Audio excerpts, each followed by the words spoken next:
So the next day, in the testing clinic, I went in, they led into it and let me know I was HIV positive.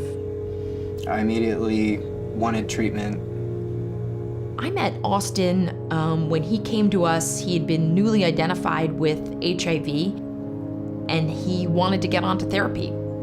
He wanted to be a part of clinical research because he wanted to get the most cutting-edge therapy, and he also wanted to give back to the field of HIV research.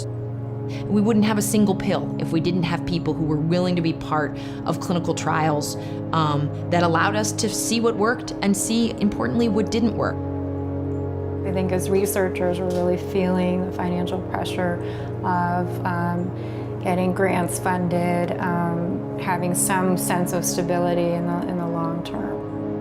Funders like the NIH, it might take a year from conception and writing all the way to actually getting the funds, if you get it at all. ANFAR, on the other hand, has a very nimble mechanism of funding researchers. And that's definitely helped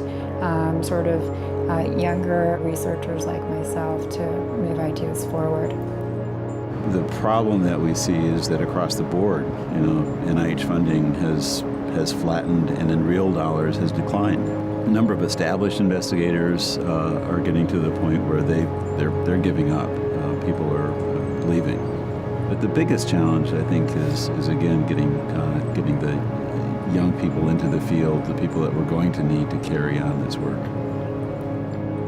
Well, Austin is a remarkable person. I was also very personally inspired by him because he has handled the diagnosis of HIV really quite well and immediately sort of went into action mode. Everything tries to beat me up,